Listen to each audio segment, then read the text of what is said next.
आज की क्लास में हम डिस्कस करेंगे सेट। ये सेट की फर्स्ट क्लास है। इसमें मैं आपको बताऊंगा कि सेट हम किसे कहते हैं, सेट को हम कैसे रिप्रेजेंट करते हैं, यानी कि सेट्स से रिलेटेड कुछ क्वेश्चंस भी मैं आपको बताऊंगा। सबसे पहले हम डिस्कस करेंगे कि सेट क्या होता है, फिर सेट को कैसे नोटेशंस क्या यूज़ करती है, सेट को रिप्रेजेंट करने के कितने मेथड्स हैं, फिर कुछ क्वेश्चन जो सेट से रिलेटेड है वो भी मैं आपको इसी लेक्चर में करवाऊँगा। Welcome to BJ scholars math classes. सबसे पहले हम देखते हैं सेट क्या होता है। सेट की डेफिनेशन कहती है it is the well defined collection of object, यानी कि ऑब्जेक्ट्स के कलेक्शंस जहाँ पे वेल डिफाइंड हो, यानी कि ऑब्जेक्ट का ऐसा कलेक्शन जो वेल डिफाइंड हो। वेल डिफाइंड का मतलब होता है कि जिसमें हम ईजिली ये बता सकें कि ये ऑब्जेक्ट सेट का पार्ट होगा या नहीं होगा। अगर हम ये बता पा रहे हैं तो इसका मतलब that is well defined collection of objects.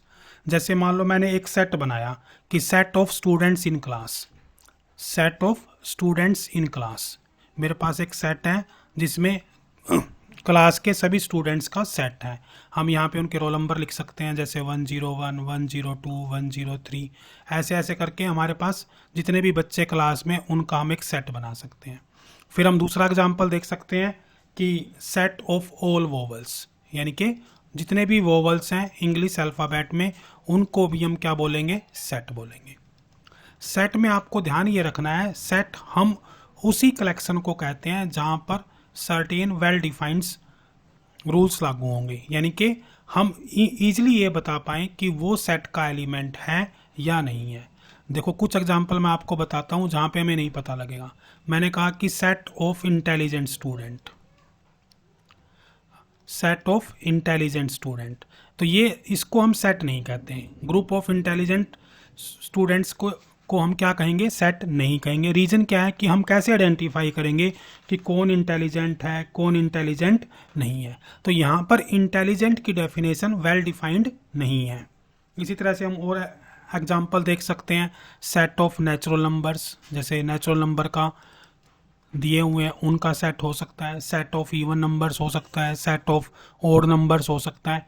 Simply से मतलब ये है कि सेट का मतलब क्या है, collection of object and every object must be well defined. Well defined मैं फिर बता रहा हूँ आपको, वेल डिफाइंड का मतलब है कि उस एलिमेंट का हमें प्रॉपर पता लगे कि वो सेट का पार्ट होगा या नहीं होगा। और सेट के जो भी पार्ट हैं, जो भी मेंबर्स हैं, इनको हम क्या बोलते हैं, एलिमेंट बोलते हैं। यहाँ पे देखें तो ए, ई, आई, ओ, यू, ये क्या है, एलिमेंट्स हैं इस सेट के, सेट ऑफ वोवल्स के। उसके बाद हम देखते हैं कि सेट को हम कैसे डिनोट करते हैं।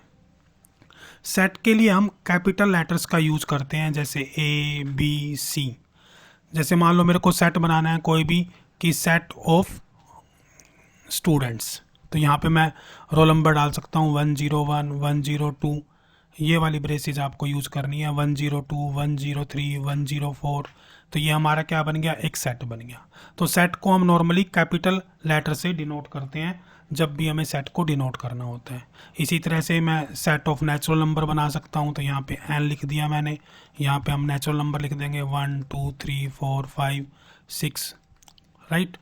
उसके बाद देखते हैं कि सेट को हम कैसे रिप्रेजेंट करते हैं। सेट को रिप्रेजेंट करने के बेसिकली दो मेथड हैं।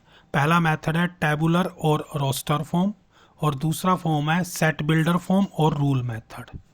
टेबुलर मेथड का मतलब होता है इसमें हम एलिमेंट्स को सिंपली लिस्ट कर देते हैं, यानी कि टेबुलर फॉर्म का मतलब है कि सारे एलिमेंट्स को हम मेंशन कर देंगे। जैसे मैंने कहा कि सेट ऑफ नेचुरल नंबर्स, तो हम कैसे डिनोट करेंगे, 1, 2, 3, 4, 5, 6, ऐसे ऐसे हम सेट बनाएंगे, यानी कि सारे एलिमेंट्स को हम 1 बाय 1 रिप्रेजेंट करेंगे, एक लिस्ट बना देंगे और कोमा से उसको सेपरेट कर देंगे।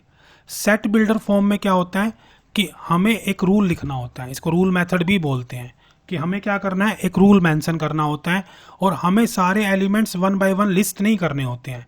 फॉर एग्जांपल अगर हमारे पास नेचुरल नंबर का ही सेट है तो हम कैसे रिप्रेजेंट करेंगे, जैसे हम लिखेंगे a equal to x and x belongs to natural number.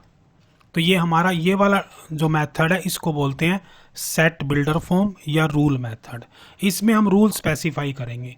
एक और एग्जांपल देख सकते हैं। मान लो हमारे पास एक नेचुरल नंबर का सेट है और जिसमें मैक्सिमम वैल्यू 5 दी हुई है, यानी कि नेचुरल नंबर भी है और मैक्सिमम वैल्यू क्या है, 5 है। तो सबसे पहले मैं टेबुलर फॉर्म में देखता हूँ।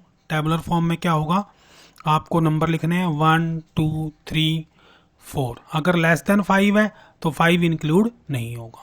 अब इसी को मान लो मेरे को सेट बिल्डर फॉर्म में लिखना है, तो सेट बिल्डर फॉर्म में कैसे लिखूंगा मैं कि a इक्वल टू सेट, यानी कि x क्या है, x belongs to natural number and x less than 5, यानी कि I have to mention a rule. मेरे को एक रूल बताना है कि x के जो एलिमेंट है वो क्या रूल फॉलो करेंगे। अब हम थोड़े से सम देखते हैं जिससे आपको और क्लैरिफाई हो जाएगा कि टेबुलर और सेट बिल्डर फॉर्म में क्या फ़र्क है।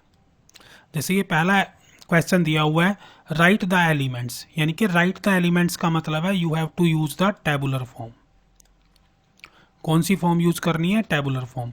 और इसमें क्या दिया हुआ है कि set A x is a natural number and less than 10, यानी कि हमें क्या करना है, उन नेचुरल नंबर्स को लिखना है जो 10 से छोटे हैं, यानी कि 1 2 3 4 5 6 7 8 9, और 9 के बाद नहीं लिखना है क्योंकि यहाँ पे क्या दिया हुआ है, लेस देन 10 दिया हुआ है। अगर इक्वल टू 10 दिया होता तो हम क्या करते, 10 भी लिखते। बट हमें अब क्या करना है, सारी नंबर्स को 1 बाय 1 लिस्ट करना है। तो ये सिर्फ इतना ही आंसर आपको लिखना है। एक सम और देख लेते हैं। Write the element of the set of all positive integers which are common factors of 30 and 45। देखो यहाँ पे भी लिखा हुआ है write the elements. Write the elements का मतलब है कि आपको सारे एलिमेंट्स मेंशन करने हैं, तो आपको एक सेट बनाना है। फिर क्या कह रहा है, which are the common factor of 30। पहले इनके फैक्टर देख लेते हैं कौन कौन से हैं। 30 के फैक्टर क्या क्या होंगे, 1 2 3 5, फिर 15 और फिर 30 या 10 भी होगा, राइट। 1 2 3 5 10 15 और 30। इसी तरह से 45 के देख लेते हैं।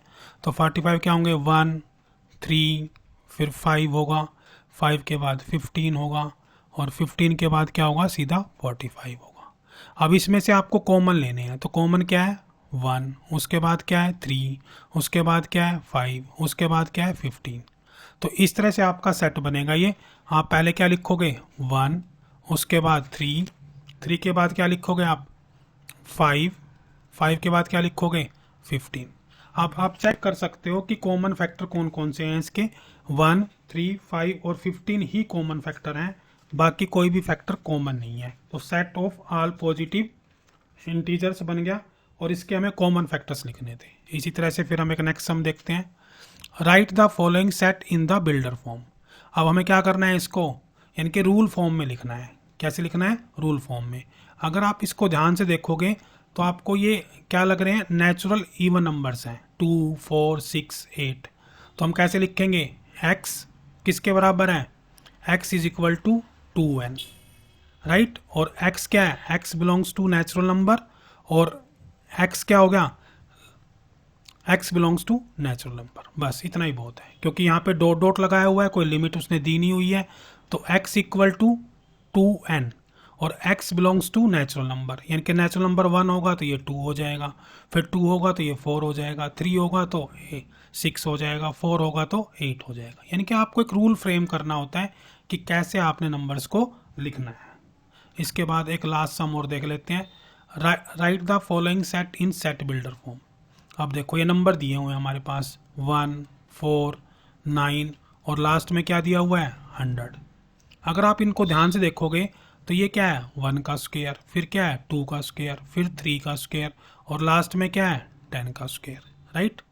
तो आपको क्या करना है, अब इसको सेट बिल्डर फॉर्म में लिखना है। तो सिस्टम क्या बनेगा हमारा कि a इक्वल टू, अब x किसके बराबर आएगा, x इक्वल टू किसके बराबर होगा, ये होगा हमारा n स्क्वायर।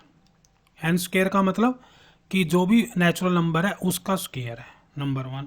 नंबर 2 क्या होगा कि x belongs to natural number.